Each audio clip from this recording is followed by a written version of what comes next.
Hello friends, it's me, and today let's study some maths. Let's check out game theory, the cool math games.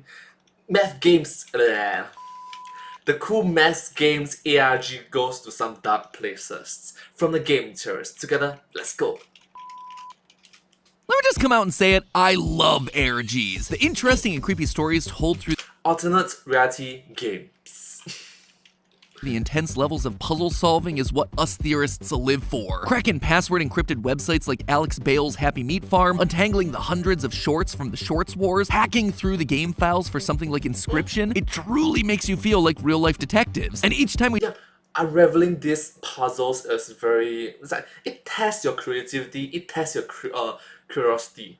do one of these things, we learn something new. A new cipher, a new technique, something to help us on the next adventure. ARGs literally embody the reason that I started this channel, to learn new things and in turn, share those new things with you guys. Because at the end of the day, in every level you beat, sorry, let me take that one again. Because at the end of the day, in every level you beat, and each boss battle defeat, with each achievement your view becomes a bit more complete. And with each twist that unfolds, and every mystery unsolved, we find a new way to see this ball on which we revolve. These games have secrets inside, and as a team we can find them. Give a blank page and a clear horizon, so why not do a little theorizing? I think it's time we did a little theorizing. Game theory! hello internet, welcome to Game Theory, where Hello internet, welcome to game theory! Hi. that wonderful soundbite you just heard was a brand new song that's been released today by the incredibly talented Stupendium. If you thought that chorus was fire, then the whole song is an active volcano. This collaboration has actually been a year in the making, so what I want you to do, go and check out the full video over on their channel. Link is in the description, it's up in the upper right hand corner, it's in all the places that you can possibly link another video.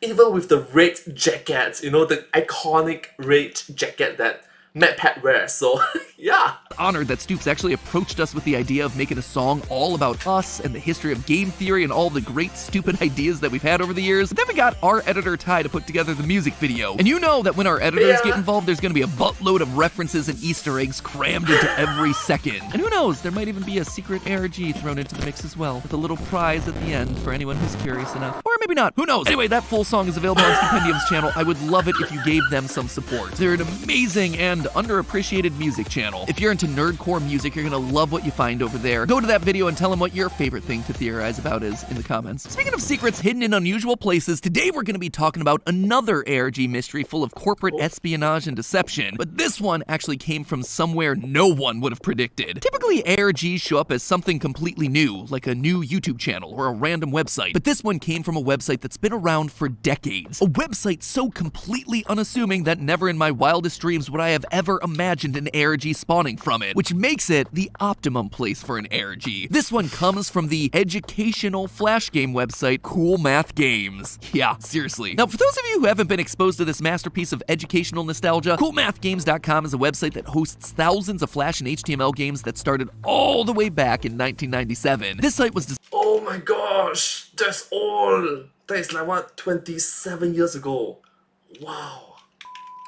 designed to be an alternative to all the other Flash-based websites at the time, like Addicting Games, Armor Games, and of course, the ever-popular Newgrounds. While all these other websites had a ton of games, they also tended to be heavy on violence and gore and mature themes, which wasn't a problem in and of itself, but maybe not what you want your teacher to find you playing in the middle of class. This is where Cool Math Games came in. They still offered entertaining games, but they removed all the violence and mature stuff and instead made the games that were so fun that, quote, you forget that you're getting a mental workout. At least, according to them. You could learn spatial awareness in Run 3, cooperative puzzle solving in Fireboy and Water Girl, multitasking with every Papa Pizzeria spin-off in existence. Clearly, some of these games are more mathy than others, and according to one of our writers and a former teacher, Mike, the reason for the name was just there to avoid school firewall blockers. Sadly, this turned out to be nothing more than a schoolyard rumor. Sorry, Mike. But while Cool Math Games was happy to debunk that conspiracy theory, clearly the idea stayed with them, because in honor of Spoopy Month, Cool Math Games decided to reawaken those theory fires, launching a new type of game on their site, an alternate reality game. But before ARG. Even had the chance to dive into it, it was already gone. All social media posts, blogs, every shred of evidence of this game's existence completely wiped clean. So I booted up the Wayback Machine to find every detail that I could about this ARG, and when I did, I realized that something was clearly going wrong at CMG HQ, something that they're not telling us. We've got ourselves a rogue employee trying to blow the whistle on a company-wide conspiracy, a game that was never meant to see the light of day, and the life of a child quite literally hanging in the balance. Grab your calculators and ciphers, theorists. It's time for us to solve the cool math lore of cool math games. The ARG kicked off on the official Cool Math Games Instagram back in October. Normally, this is just a haven for the dankest of memes, but on this particular day, something changed. We're introduced to Maddie, the company's social media manager, as she discovers a strange folder that contains development documents for a new prototype game. It has a character collecting balloons by solving puzzles and a monster waiting for you to fail, which, if you're a cool math veteran, you might recognize as sounding very similar to their version of Hangman. While they certainly wanted to help kids with spelling, they needed to get around the more traditionally violent premise of Hangman. Instead of hanging from a noose, a little boy would instead hang on balloons. If he failed to guess the correct letters, one by one the balloons would pop, and he'd eventually fall into the mouth of this monster called the Beast. Not entirely sure that gets around the whole violence thing, but as they put it, quote, it had some whimsical charm to it, so I guess it's fine. Whimsical child murder. We're very familiar with that on this channel. Also, that little boy, the developers actually do give him a name. It's Balloon Boy, because everything I touch crumbles to dust and becomes FNAF. Anyway, while the documents Maddie shares seems to match up closely with the game that we all know, apparently this original prototype didn't come out quite as expected. Branching pathways, strange endings, word solutions being more negative words like alone and darkness. All of these elements were insisted upon by this unknown developer, in some cases even saying the game physically crashed if they weren't included. And so the team decided to scrap the prototype and start fresh with a new developer, which would go on to result in the Hangman game that we all know and love and play a whole heck of a lot of during computer time at school. However, the document does end on a bit of an ominous note. Quote, but this developer still has that game and wants the world to know about it. Naturally, Maddie's confused about this and so asks if any of her colleagues knew about the folder. She gets a response from Antonia, who asks where Maddie got the folder because, according to them, they thought that they'd gotten rid of everything from that project. Antonia says that they can discuss it over lunch the next day. Unsurprisingly for an ARG, the next day rolls around and everything in the office feels different. Colleagues don't show up to work. Those that do are acting strange, like missing their lunch date with Maddie. Maddie knows that she must be onto something, and so she keeps digging, uncovering an email exchange between Antonia and the mysterious developer from 2017. After days of back and forth messages, the developer gave Antonia a build of the game, but joked that the game had a mind of its own, ending the exchange with a simple good luck. Clearly, there's more to this prototype than just some dark imagery. But what's strange is Okay, it starts to get a bit menacing. A bit. in the initial report, the developer seems to be warning Cool Math Games about the game and its demands, but now he's offering it up freely with some ominous warning? What's he seen? What's changed here? Needless to say, at this point, all of us here, we were hooked. And this is where we move from Instagram storytelling into full-blown ARG territory. Maddie showed us that hidden in the source code of the actual website, there were these cryptic messages. Let me out. I can't see. Help me. Can you see me? Immediately, this is giving me some welcome home vibes. Someone trapped inside the website, unable to see us, asking if we can see them and wanting us to free them. The question is this a force of good or something far more menacing? We start to get an idea the next day because now there's a massive hole on the main homepage for everyone to see. Of course, this hole is clickable, and it brings you to this page which has not one, but 3 encrypted messages that we need to unpack. Oh boy, Christmas really did come early this year. The first thing that caught our eye was the page's URL. Rather than it being just glitchy text or an ominous message, it was a random string of 2-digit numbers, 24, 32, 31, 34, 43, 44. The weird thing is, all the numbers are 2-digit numbers, and all the digits are between 1 and 4. Is that a coincidence? No. The Cool Math team actually pulled out a brand new cipher that we've never explored here on the channel, and it's actually a really cool one. It goes by a couple of different names, a nihilist cipher, a Polybius square cipher, but it's probably most commonly known as a tap code. Tap codes work Tap, tap, tap. by transmitting pairs of 1 to 5 taps separated by a pause. Every possible combination of 1 to 5 taps corresponds to a letter of the alphabet based on this chart, with C and K taking up the same space. It's similar to Morse code, but it's actually way more versatile thanks to not needing a way to have different lengths of sounds. This makes it especially useful for one group in particular, inmates. You see, if you tap on a bar of your cell, it's going to continue to vibrate for an imprecise amount of time. There's also no guarantee that you'll have 2 different items to create 2 obviously separate tones for use in Morse code either. So instead, the tap code became popular. How does it work for our mysterious URL? Well, 2 taps followed by 4 taps means we go down to the second row and over to the 4th column, translating to an I on the chart. 32 means we go to the 3rd row, 2nd column, translating to M. We carry on like this until we get to the final code, I'm lost. I'm willing to bet. Okay, so when he mentions about the tab codes, I honestly thought it's like, hey, happy, fun, but when he mentions about prisoners, it reminds me of the time in which when we were young, primary school, secondary school, we were taught that during World War II, the POWs, that means the prisoner of wars, they actually learned this sort of cipher to interact with each other, like all these things. It sends message to the person next to you by war, in which you might not be able to vocally interact with because you know the guards are there to interrupt you, but you know, it's a dark history. It was born out of a dark history. From all I know, maybe I'm wrong, okay? Maybe I'm just wrong. That this right here is the same person that's been communicating with us through the source code. The person that was trapped inside the website, kind of like a prisoner, needing to be let out. Which I have to say is just an extra level of smart storytelling, using a prisoner-based code for a digital prisoner. Cool math games, more like cool math storytellers, cool writer games, cool lore makers. You know, just stick with the cool math games. The tab title for this page is also a code, a Morse code, which also translates to I'm lost. But the final puzzle on this page does give us something different. It's a massive wall of ones and zeros, obviously binary code, which says the following. Hello, can you hear me? I'm looking for someone. I hear strange noises. Please help me. Finally, we have ourselves a bit more to play with than just the same 2 words. Based on them saying that they're looking for someone, we know that there's more than one person involved in this mystery. Is it perhaps linked to Maddie's missing colleagues? Is this a classic story of people getting sucked into a game for disobeying the AI that lies within? If that's the case, we should probably make sure that we're not getting on anyone's bad side. Hold on, it looks like they're sending us another tab code. SUBSCRIBE. Subscribe. YouTube even made the button glow when I said that, which means that it has to be important. You'd better go ahead and click it so you don't suffer the same fate as Maddie's colleagues. See, you even get an explosion when you hit the subscribe button. We have to be on the right track. Let's keep going. So we have... Yep. Subscribe. Thank you.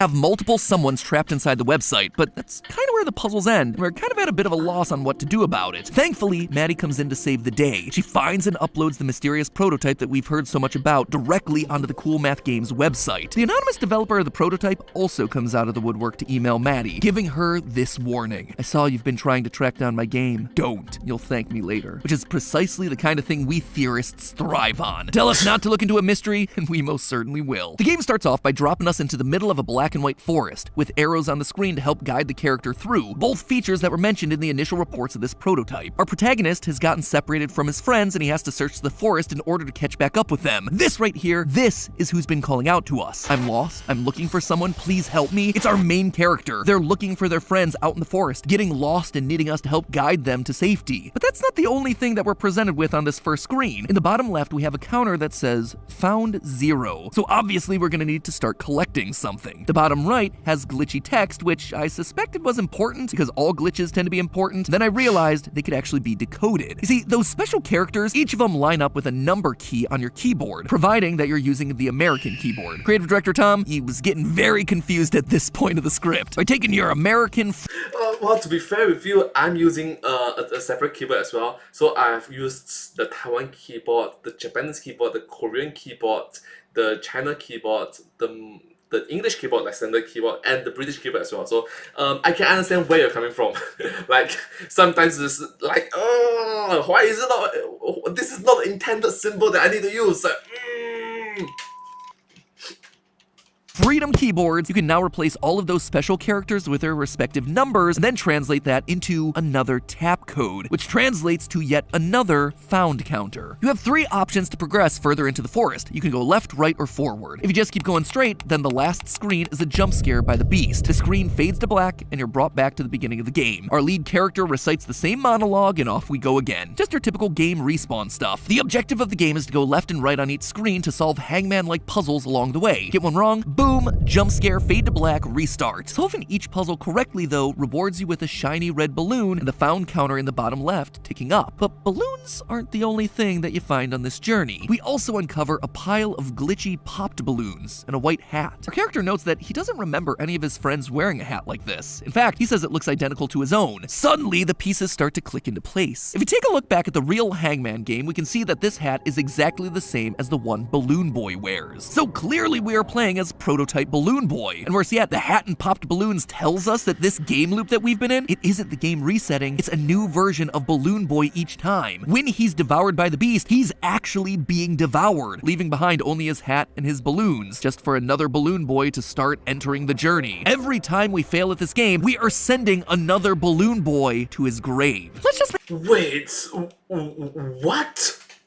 make sure that that doesn't happen again, shall we? By collecting all 6 of the red balloons and making your way to the end of the forest, you're rewarded with one final cutscene. In it, Balloon Boy gets lifted into the air by his balloons, and he says, "I tried to search for them. I was afraid of a monster following me, yet there was something I never found. It's not just myself here. There's another who hasn't found an escape. Perhaps I need to trek back into the darkness." At the end of the monologue, the next button is replaced by glitchy text that says, "Find me?" What's interesting is that the words highlighted in yellow are the answers to the Search monster, found myself, escape darkness. Hangman questions, which you'll recall are answers that were forced in by the game itself, not by the developer. Without these answers, the game would crash, so they're trying to tell us something. But before you can even begin deciphering that message, you get transported back to the beginning of the game again. Another Balloon Boy dead, another bad FNAF! Five Nights at Freddy's Balloon Boy.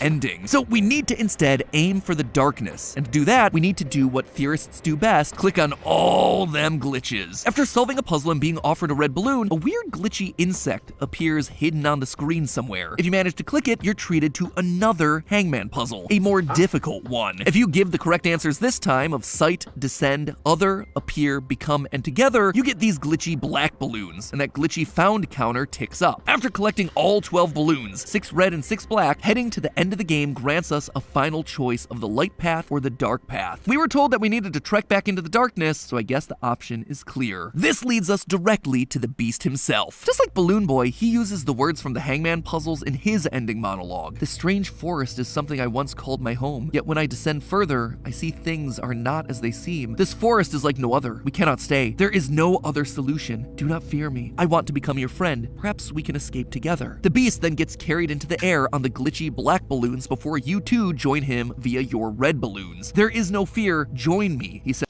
So the Balloon Boy and the beasts are both victims.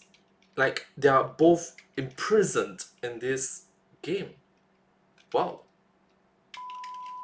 The screen then fades to black one more time, but we don't go back to the beginning because finally we've escaped. Huzzah! Hooray! That should be a good thing, right? We did what we set out to do. We freed the little boy along with his little beast friend. No more death loops, no more glitchy text, no more dead kids. Except, we all know the truth. That's never how these stories go. Here's what's really going on. Looking again at that final monologue, it became clear to me that it wasn't Balloon Boy that was crying out to us. It was the beast. Balloon Boy doesn't seem to have any idea what's going on, but the beast, I suspect that when he says that he descended further and realized that the world isn't what it seems, that was him figuring out that this isn't a real world, but a video game world. And so he feels lost, unable to go anywhere. The phrase, "I'm looking for someone," wasn't him looking for Balloon Boy, he was looking for us, the player. By trying to speak to us, he got our attention and forced us to look into this mystery further. He was looking for someone smart enough to solve his codes and answer the questions that would lead us straight to him and his ultimate goal of escape. Now, that might not seem like a bad thing on the surface. The beast was kinda nice, and I think we'd all get bored living in a loop like that forever and ever. But when you pull back and remember the context of this ARG, it reveals a darker twist to the whole thing. The question— So the beast is trying to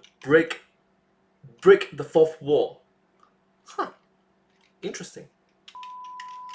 that's bugged me the whole time is why were the Cool Math Games team so afraid of this prototype? The original dev said the game had a mind of its own, which from what we've seen would most likely be referring to the Beast, the one forcing messages into the game and speaking to us outside it. Naturally, a video game with a mind of its own, it's creepy enough, but it felt like there was something more Doki Doki Literature Club here, especially when you then had the dev actively trying to spread the word about the game. The detail that stood out to me the most was the monster's name, the Beast, especially because it wasn't just a normal name, but more of a title, the Beast. beast. Felt odd, felt like you could have just named it a monster and called it a day, but no, the dev chose a title that's associated with one character from across pop culture and religion, Satan. The book of Revelation from the Christian Bible talks of the beast, this monster that's coming to destroy God and the saints and to rule over all of Earth. But other than the name, this connection felt a little bit loose, or was loose until you take note of who accompanies the beast. There's actually a second beast here in the story, the beast of the earth, also known as the false prophet. Someone who appears to be good, but everything they do is actually in pursuit of evil. They help in the creation of the beast, which they breathe life into, allowing the image of the beast to speak to humans. Does any of that story sound familiar to you? Because it should. This is the exact behavior that we see coming from the prototype developer. They were tasked with creating a normal game, and they seemed like they were going to do it only to instead create something evil and twisted. They created a game containing an image of the beast, which they then brought to life. It's now able to talk to us, to live on its own with its own free will. When people start looking into it, he tells them to not track down the game, appearing to be on the side of good, but in reality, we know according to Maddie's logs that his plan is to make sure, quote, the world knows about it. It's reverse psychology. It's tricking Maddie, a true theorist, into looking deeper. Exactly like what the false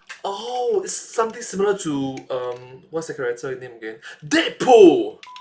Breaking the fourth wall. prophet does in Revelation, using lies and deception to spread the word of the beast, getting people to join his cause, which also might explain the beast repeating the phrase, join me. The false prophet in the Bible also marks people with the mark of the beast, which in pop culture is regularly depicted as 666. And what number follows us everywhere in this prototype game? The number 6. 6 balloons, 6 questions, 6 glitches, and once we've gathered all the 6s, the beast is able to rise up out of the game, free from its prison, able to wreak havoc on the world. That is why all the employees of Cool Math Games are afraid of this prototype, trying to destroy all trace of it. They know the evil it can cause, either indoctrinating people into the false prophet's cult, or worse, letting the beast free to destroy everyone and everything that gets in its way. So there you have it, the lore behind the Cool Math Games ARG, a story of demonic entities living inside a simulated reality and using false prophets and unsuspecting players to break free of its digital prison. A company that realized its mistake and tried to bury it, only for one employee to try and release it out into the world, potentially sealing everyone's fate. Fortunately for us, we actually got a note from Balloon Boy at the end of all this that told us, quote, I thought maybe Beast and I could escape through floating away, but it seems we're still stuck. So, it looks like we're safe for now. However, we all know from the real life Maddie and Antonia that they want to do more projects like this in the future, so the Beast may just try his luck again to bring about the end times. And when that happens, it'll be up to us theorists to be cool, learn some math, and play some games. But hey, that's just a theory. A game theory. Thanks for watching.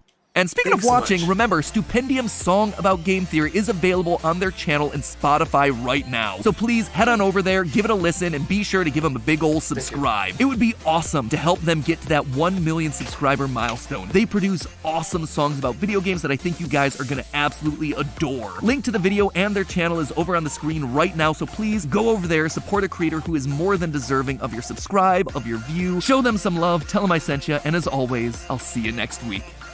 Well, thank you so much for watching this video. It's very creative and maybe even possibly even more ARG. But hey, that's just a theory, a game theory. Thanks for watching. Thank you and hope to see you all in my next video again. Bye bye. Okay, subscribe. Thank you so much. Thank you. Appreciate it. Bye bye.